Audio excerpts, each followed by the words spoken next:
C'est avec beaucoup de plaisir que nous vous retrouvons dans l'Afrique en mouvement, l'émission qui vous propose la synthèse de l'actualité sur les acteurs et les initiatives qui favorisent l'innovation et la transformation des pays africains. Le point de l'actu et le best-of sont les deux grandes parties de ce rendez-vous d'information. On démarre tout de suite.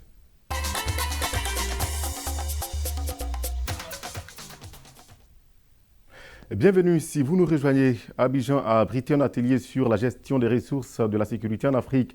Venus des 4 coins du continent, les participants se sont prononcés sur les actions à mener pour créer un véritable climat de sécurité sur le continent. Suivons notre reportage. Les problèmes de sécurité deviennent de plus en plus complexes en Afrique et la gestion des ressources allouées au secteur est particulièrement importante. Cet atelier initié par le Centre d'études stratégiques pour l'Afrique a donc pour objectif majeur de montrer les défis et exigences liés au secteur de la sécurité sur le continent. 21 pays prennent part à cette rencontre de haute portée. Nous avons une grande responsabilité pour gérer nos ressources financières, nos ressources humaines sur le continent, afin de pouvoir fournir la sécurité qui est importante pour nos populations en Afrique. La sécurité est un véritable facteur de développement. Le représentant du ministre ivoirien de la Sécurité a d'ailleurs précisé dans son intervention que l'État de Côte d'Ivoire met le volet sécuritaire au cœur de ses priorités. Une rencontre importante pour toute l'Afrique. Vous connaissez un peu les défis qui se présentent aujourd'hui aux différents pays africains et surtout dans notre sous-région. C'est tout à fait important que les experts puissent se retrouver et voir comment conjuguer les efforts de tous les pays, comment gérer au mieux le soutien et l'aide que la communauté internationale nous apporte en matière de sécurité. Comment améliorer les performances des contingents internationaux dans le cadre des opérations de paix de l'ONU? La question était au centre des débats à Agadir dans le cadre d'un séminaire qui s'est ouvert au siège de l'état-major de la zone sud des forces armées royales dans la ville. L'objectif est d'optimiser le rendement et l'efficacité des unités et les personnels engagés dans ces opérations. Les détails avec Younes Benzideb. Des représentants des pays contributeurs de troupes et de police aux opérations de paix se sont rassemblés à Agadir lors d'une conférence sur le maintien de la paix sous l'égide de l'ONU. Lors de cette rencontre, les discussions ont été axées sur les possibilités d'améliorer les performances des pays impliqués, tout en aidant à mieux comprendre les standards de référence des opérations de l'ONU. C'est un séminaire très important pour le Maroc, dans la mesure où il intervient après 6 décennies de participation aux opérations de maintien de la paix. Le Maroc est un pays qui contribue de manière constante à ces missions de maintien de la paix. Actuellement, nous sommes présents dans 3 missions, en République démocratique du Congo, en République centrafricaine et au Soudan du Sud. Selon les chiffres du ministère des Affaires étrangères, près de 70 000 casques bleus marocains ont été déployés dans différentes régions du monde depuis 1960. Leurs prestations sont reconnues au plus haut niveau des Nations Unies. Bamako, la capitale malienne, a abrité samedi la 18e session de la conférence des chefs d'État de l'organisation de mise en valeur du fleuve Sénégal. L'occasion de faire le point sur les activités de l'organisation et décliner les perspectives. Le compte-rendu de cette conférence avec notre correspondant sur place, Mohamed Danyoko. À cette 18e session de la conférence des chefs d'État de l'organisation de la mise en valeur du fleuve Sénégal, le président sénégalais Macky Sall a fait le bilan de sa présidence à la tête de l'organisation débutée en mai 2017 en Guinée. En plus de la modernisation de l'organisation, l'amélioration de l'offre d'énergie et la poursuite d'une coopération entre les États membres, un accent particulier a été mis sur le parachèvement du projet de navigation. L'aménagement d'un canal navigable d'un peu plus de 900 km par un dragage et un curage des seuils identifiés, ainsi que par la mise en place d'ouvrages de correction appropriés.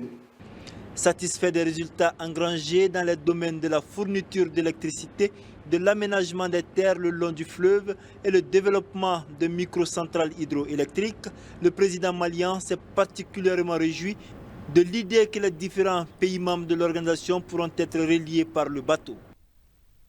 Toujours au Mali, afin de donner un souffle nouveau au secteur industriel malien et inciter les investisseurs à faire confiance à la destination Mali, les sociétés d'emballage et de cimenterie du Mali viennent de signer un protocole d'accord commercial de plusieurs millions de francs CFA avec à la clé la création de nombreux emplois. Retrouvons Mohamed Danyoko à Bamako.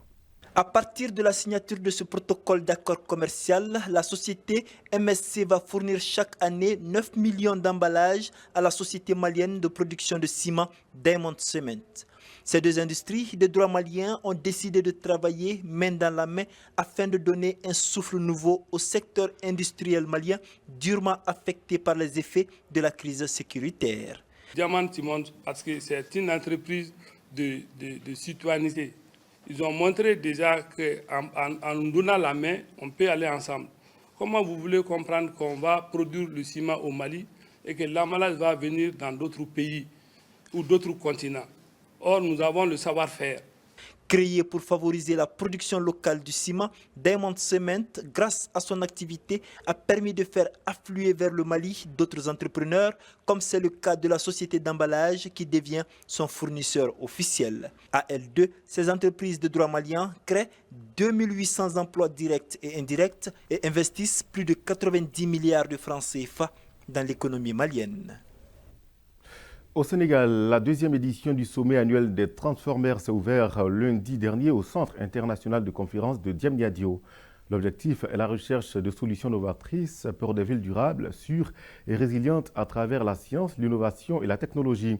Pour cette édition 2019 de Dakar, 34 jeunes aux idées ou projets innovants venus de différents pays à travers le monde vont bénéficier de fonds Transformers dotés de 500 millions de dollars. C'est un reportage de Daouda Sow et Christian Roland Camoni.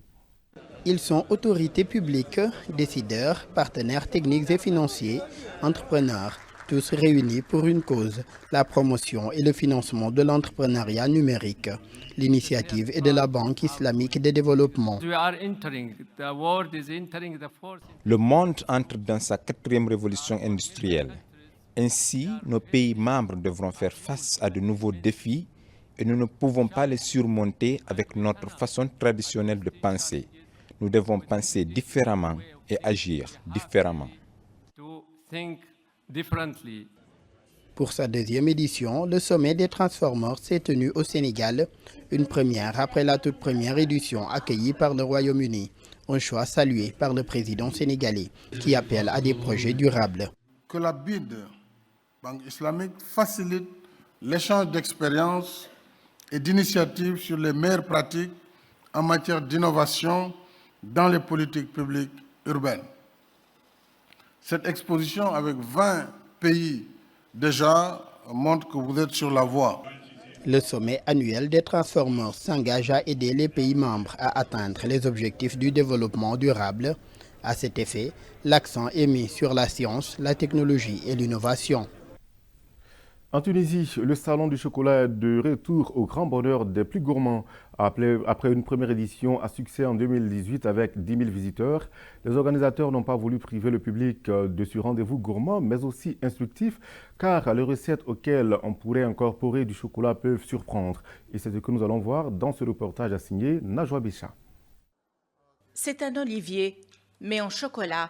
C'est une véritable alliance entre la finesse du chocolat et la décoration tunisienne traditionnelle. Un produit exceptionnel qui attire les passionnés du chocolat en période de fin d'année. L'artisan Teheni, la créatrice de ce produit, a voulu partager son amour du chocolat avec le public dans le Salon du chocolat dans sa deuxième édition. On a pensé, on s'est dit, pourquoi on fait des formes qu'on voit un peu partout de chocolat? Pourquoi on ne fait pas des formes de chez nous pour montrer que la Tunisie peut avoir son chocolat et la forme qu'elle veut. Donc on a fait la production des olives comme on est premier producteur d'huile d'olive. Une cinquantaine d'exposants sont présents dans cette nouvelle édition avec une mise en valeur des talents tunisiens et des produits du terroir. Parmi les produits phares de cette édition, le salon propose du fromage au chocolat. Après les États-Unis, le village du Maroc a posé ses valises en Côte d'Ivoire. Depuis le 5 décembre, Abidjan a vibré au rythme de l'événement. Durant cette deuxième édition, il a beaucoup été question d'aménagement du territoire. Le compte-rendu de Max Soubi et Ferdinand Kouakou. La Côte d'Ivoire et le Royaume du Maroc, une coopération sud-sud qui marche. En témoigne cette image de la ministre ivoirienne de la Salubrité et la ministre marocaine en charge de l'aménagement du territoire, du l'urbanisme, de l'habitat et de la politique de la ville, toutes deux présentes à la 2e édition du Village du Maroc à Abidjan. Au menu de ce rendez-vous interculturel, un panel sur la thématique Maroc-Côte d'Ivoire, coopération et échange d'expertise qui a permis à l'autorité marocaine de partager son expérience dans le domaine de l'habitat et de l'aménagement territorial.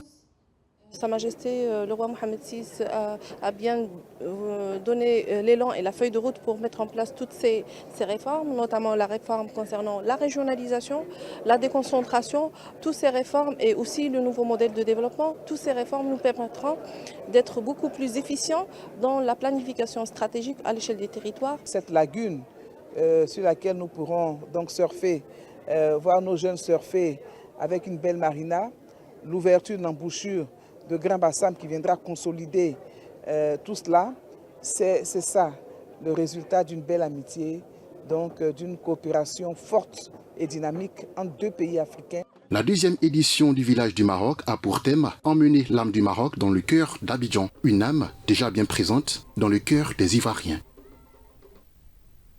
Parlons santé à présent. La fondation du Festival international du film de Marrakech, placée sous la présidence effective du prince Moulay Rachid, a organisé dans le cadre de la 18e édition du festival une campagne médico-sociale de chirurgie de la cataracte. Une équipe médicale a été mobilisée à l'hôpital Al-Antaki de la cité Ocre pour opérer gratuitement plus de 400 patients. Plus de détails avec Younes Benzineb. C'est une action qui associe le social à la culture. Ici, à l'hôpital Al-Antaki, la fondation du Festival international du film de Marrakech a organisé une campagne médico-sociale de chirurgie de la cataracte. Depuis le 2 décembre, un staff médical s'est mobilisé pour opérer gratuitement plus de 400 patients. Originaires de la région de Marrakech, tous ont souffert de maladies oculaires. Je pense quand on arrive dans un hôpital où on trouve des personnes qui ont perdu la vue depuis 10 ou 15 ans et qui retrouvent la vue. Donc pour moi, c'est un plaisir de les voir et qu'ils me voient déjà en chair et en os alors qu'ils écoutaient peut-être mes chansons ou un truc comme ça. Et ça me touche. Depuis 2009, la Fondation a organisé un total de 24 campagnes de chirurgie gratuite de la cataracte, de quoi bénéficier à près de 5500 patients de différentes régions du Maroc. Direction à présent la commune de Bni Saleh dans la province de Chefchaouen. La Fondation Banque Populaire a fêté le samedi dernier la réhabilitation de l'école Essalam qui se trouve dans cette commune. L'opération s'est déroulée dans une ambiance bon enfant. C'est un reportage d'Issam El Abari et Ala Benani. Nous sommes à Bni Saleh, une commune rurale de la province de Chefchaouen. Ce jour-là, les élèves de l'école Salam célèbrent une première dans leur établissement. Dans le cadre de son programme de responsabilité sociétale des entreprises, la Fondation Banque Populaire s'est chargée de la mise à niveau de cette école. Ce programme a bénéficié à cette école, notamment par l'installation de panneaux solaires pour l'eau chaude, puisque nous avons refait les sanitaires. L'étanchéité a également été refaite, la peinture, tout ce qu'on a pu identifier comme travaux qui pouvaient aider à améliorer les conditions de vie des élèves et des encadrants dans cette école, puisque cette opération s'inscrit avant tout dans le but et l'objectif de lutter contre l'abandon scolaire. En rentrant dans leur nouvelle salle de cours toute neuve, les enfants ont exprimé en chœur leur gaieté.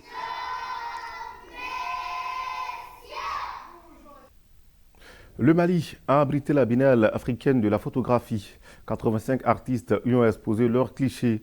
Ce travail de scénographie réussi est l'œuvre de l'architecte designer malien Cheikh Diallo. Notre correspondant à Bamako, Mohamed Lanyoko, est allé à sa rencontre. Voici son reportage. Plateforme de visibilité pour les artistes photographes d'Afrique et de sa diaspora, les rencontres de Bamako, Biennale de la photographie, placée sous le signe de courant de conscience, avait besoin pour son 25e anniversaire d'un décor qui cadre avec le thème et la philosophie des expositions. Une tâche qui a été confiée à l'architecte designer malien Cheikh Diallo. Courant de conscience, dans ce mot, traverser le fleuve, qui dit fleuve dit pont par moment. Le pont qui dit pont dit relation entre deux espaces, entre deux environnements ou entre deux personnes socialement. Nourri de ces mots-là, je me devais de les intégrer dans une scénographie qui avait comme vocation de rendre cohérents les œuvres qui devaient y exister. Une réalisation faite à base de matériaux locaux et avec l'aide de jeunes apprenants pour non seulement valoriser les richesses locales, mais surtout transmettre le savoir à la jeune génération. Le roi Mohamed VI a inauguré lundi dernier à l'arrondissement Assaïn à Salé le Centre national de football de Mahamora après sa rénovation et sa reconstruction et a bien voulu le baptiser de son nom, Complexe Mohamed VI de football. Cet espace a nécessité une enveloppe de 630 millions de dirhams et s'inscrit dans le cadre de la mise en œuvre du programme national de mise à niveau des infrastructures du football national. Ce complexe de haut niveau est destiné à accueillir les équipes nationales en stage de préparation ainsi que les équipes nationales étrangères qui désirent effectuer leur stage de concentration au Maroc. Doté d'un équipement de pointe, cet espace sportif est conforme aux standards de la FIFA.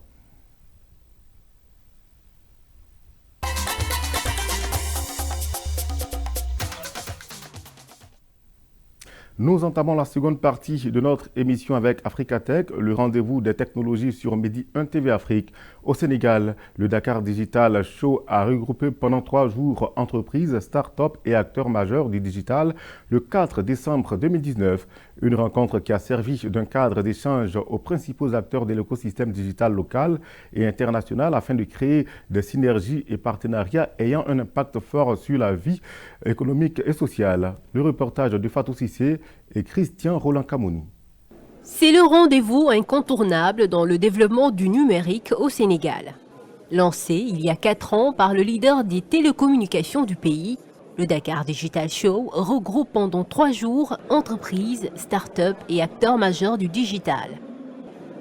Objectif, offrir un espace d'échange entre les principaux acteurs de l'écosystème digital, local et international afin de créer des synergies et partenariats ayant un impact fort sur la vie économique et sociale.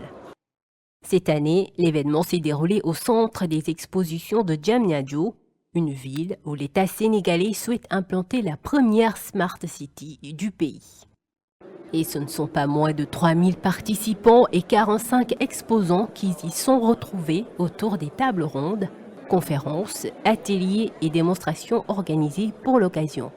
Dans les différents stands installés dans une grande salle qui leur était totalement dédiée, les startups présentes ont invité le public à découvrir leurs services et produits digitaux. C'est le cas de celle-ci qui invite les étudiants à faire leur premier pas dans un laboratoire virtuel.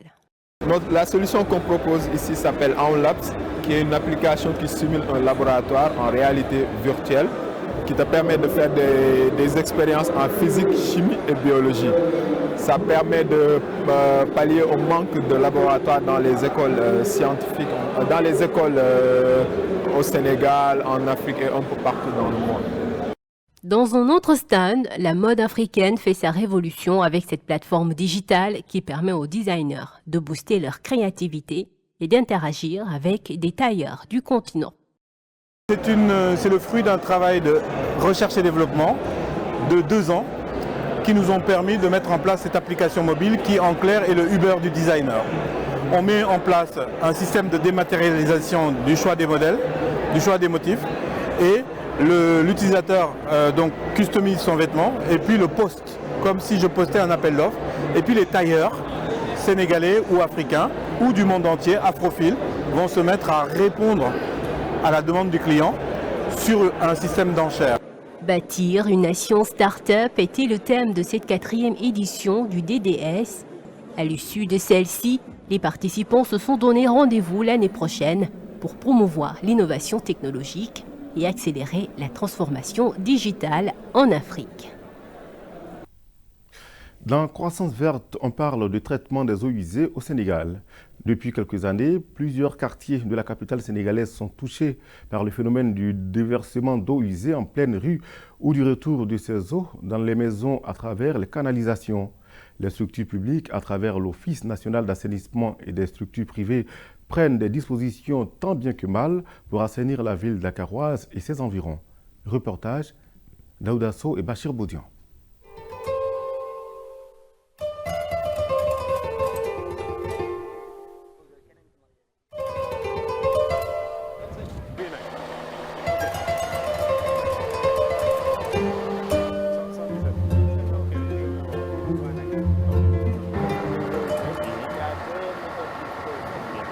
Des machines qui tournent à plein régime, des ouvriers rompus à la tâche. Nous sommes à la station d'épuration des eaux usées de Cambérène, située en banlieue de la capitale sénégalaise. Tout part de cet outil appelé vis d'Archimède. Il s'agit d'une machine élévatoire fonctionnant à pression atmosphérique qui sert à transférer des solides ou d'impulser un mouvement à un liquide. C'est ici que sont collectées les eaux pluviales et usées de Dakar, provenant des différents quartiers de la capitale sénégalaise. À travers différentes étapes et machines, elles sont traitées pour leur usage futur. Non loin, les eaux reçues via le réseau d'assainissement de l'Office national de l'assainissement du Sénégal sont séparées des matières solides et autres déchets encombrants. On trouve des sacs, on trouve des chaussures, on trouve du tout. Et ça, je pense qu'il y a un travail de sensibilisation à faire.